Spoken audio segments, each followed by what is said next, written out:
Okay, latest news Odegaard punya visa dah okay. Dia dah available untuk selection.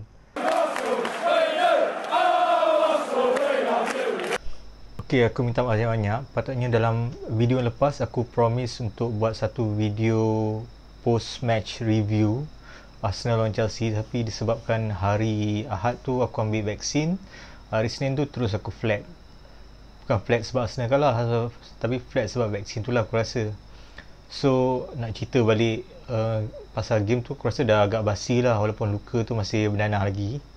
Aku rasa kita move forward je lah, move on je.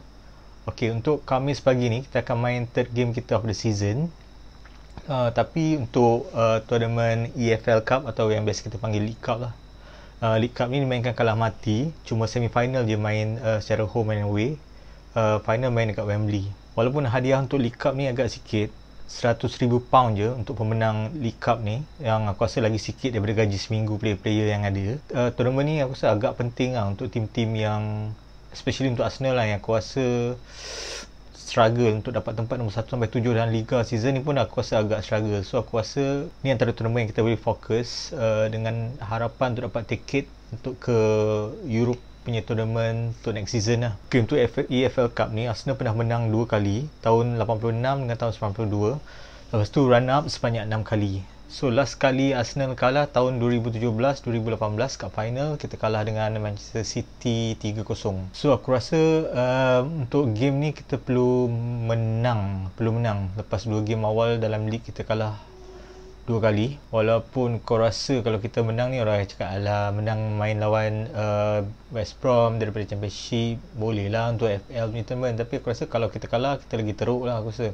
Kalau kita kalah, probably kita punya campaign untuk this season will be disaster. At least dengan ada game ni, kalau kita boleh dapat result yang baik, boleh dapat a bit momentum lah going to the next game. Okay, persoalan kedua lah, macam mana Arteta nak turunkan players atau dia punya line up untuk game ni. Biasanya kalau EFL Cup, biasanya aku rasa most of the team, especially Premier League punya team, akan turunkan second string of players sebab diorang nak fokus on other punya tournament dan untuk bagi peluang untuk youth punya player untuk main dalam game ni lah. Sebab biasanya diorang first few rounds ni biasanya akan lawan dengan team daripada lower tier.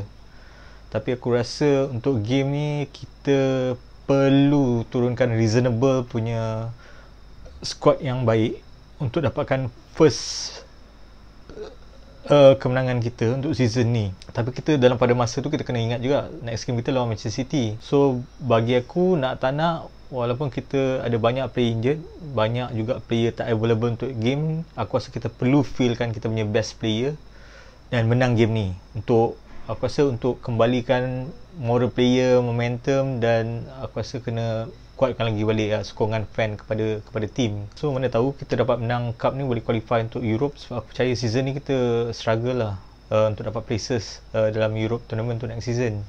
Okay, aku rasa kita learn sikit pasal West Bromwich Albion. West Bromwich Albion atau WBA ni adalah pasukan ex-Premier League yang baru relegated di season. Sebab season lepas dia dapat nombor 19 dalam league punya table. So kita dah biasa lah dengan WBA basically. Tapi dalam season ni, dalam Championship punya league yang dah main sebanyak 4 game, WBA ni dah menang 3 game dan 1 seri dan tak pernah kalah. So dalam league Championship tu dia nombor 2 dalam league.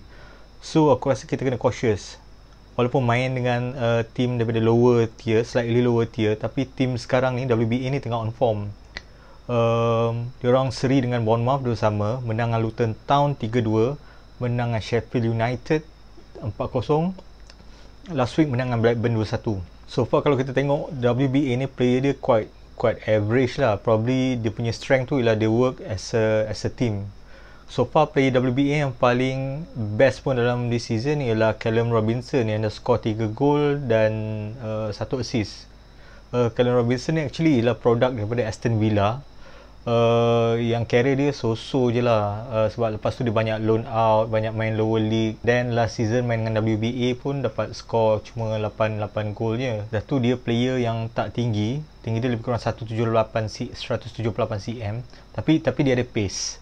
So walaupun kita nampak dia macam so-so, tapi untuk sekarang ni, setakat ni on form, setakat dia punya form dia memang tengah on lah dengan goal dia, dengan assist dia. Lain-lain player untuk West Bromwich yang aku rasa agak okey pun, macam Jake Livermore yang dulu pernah main Spurs, yang pernah main Hull City, dia ada 7 caps untuk England. Lepas tu WBA ada Matt Phillips, pemain yang pernah main QPR, ada 16 cap untuk Scotland.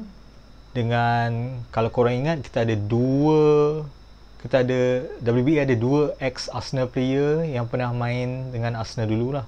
Satu dia Kyle Butley. Kyle Butley ni ex-captain Arsenal Reserve yang menang Premier Academy League dengan FA Youth Cup 2009. Lepas tu WBA ada Sami Ajayi yang juga merupakan ex-player Arsenal dulu. Pernah main untuk senior team tapi tak pernah turun mana-mana game. Dia hanya reserve je daripada tahun daripada tahun 2013 sampai 2015. And last kali kalau ada player WBA yang kita boleh cakap pun pasal dia punya goalkeeper lah, Sam Johnston, yang terpilih dalam 26 man squad untuk England Euro 2020 baru ni. So untuk rekod, kita punya rekod dengan WBA untuk last season, waktu WBA main dengan Premier League, dekat Emirates kita menang 3-1, dekat away dekat West Bromwich kita menang 4-0. So daripada rekod agak memihak kepada Arsenal lah. Kalau ikut on paper and record memang agak menyebelahi Arsenal. Tapi lagi sekali lah, aku rasa kita tak boleh complacent untuk game ni, sebab tengok je lah dengan Brentford hari tu pun kita lemas kan. Untuk Arsenal punya prediction line up pula, it's a bit tricky lah, sebab sama ada Arteta nak turunkan strongest line up ataupun dia nak main sikit rotation because nak save player untuk lawan Manchester City by end of this week. First of all, kita tengok siapa player yang available dan injured untuk this game lah. Yang injured for sure these 3 players, Gabriel, Partey dengan Nketiah. Ben White dengan Willian dua-dua positif COVID-19, tak tahu bila return. Bellerin dia ada right thigh injury tapi dah return to full training. Lacazette hari tu dia positif COVID tapi dah balik full training. Tierney hari tu waktu game lawan Chelsea dia cramp tapi dah back to full training juga. Martinelli pun ada lower leg cramp waktu lawan Chelsea tapi dah return to full training juga. So lagi satu Odegaard. Okay, latest news Odegaard punya visa dah okay, dia dah available untuk selection. Tapi aku still reserve lah, aku still taruh player yang betul-betul fit untuk this game. Kalau macam tu aku start dengan goalkeeper aku rasa Arteta akan bagi chance kat kita punya newly signed Aaron Ramsdale lah. Aku rasa tak banyak beza pun kalau Leno dengan Ramsdale. So aku rasa Ramsdale akan bagi chance untuk main this game. Then kita punya defender will be right back, aku tak sure, tapi aku pilih Suarez. Then tengah aku pilih, ini condition kalau kita main the strongest players yang kita ada. Then center kita ada Holding dan Mari. Then on the left kita ada Tavares. Midfield aku rasa position akan sama, Pepe, Sambi, Xhaka, Bukayo Saka dan Emil Smith Rowe, dan striker Aubameyang. Ini kalau in keadaan di mana kalau Odegaard tak main. Tapi kalau Arteta nak main rotation, dia probably boleh guna Ainsley Maitland-Niles, Niles, Reece Nelson, El Neni. 3 yang biasa dia orang guna kalau nak main rotation pun, yang reliable. Lepas tu kalau dia ada kemungkinan kalau Odegaard main first 11, quite interesting nak tengok macam mana Arteta nak susun kalau Odegaard main.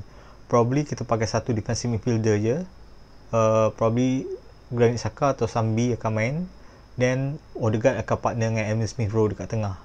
Ataupun the second option is Emil Smith Rowe kita tolak kanan, Odegaard main tengah, Pepe atau Saka main kiri. So kita kena sacrifice sama ada Pepe atau Saka lah. Tapi overall, manakah kita lawan West Brom yang on paper quite kurang lah berbanding Arsenal. So aku harap first thing first ialah kita jangan concede goal, then score our first goal of the season, sebab lepas 2 game langsung tak ada goal, dan seterusnya menang game ni lah. So aku tak tahu apa korang punya pendapat, kau boleh drop down bawah komen. Dan jangan lupa game kita hari Khamis pagi tu, Rabu maknanya Khamis pagi pukul 3 pagi. Dan sebelum habis, thanks sebab watch this video sampai habis, dan minta kawan-kawan semua like dan subscribe dan share kita punya video ni lah, dan tekan butang loceng notification tu untuk dapat alert video aku untuk akan datang. So thanks again for watching. Until then, Ampang Hybrid dismiss.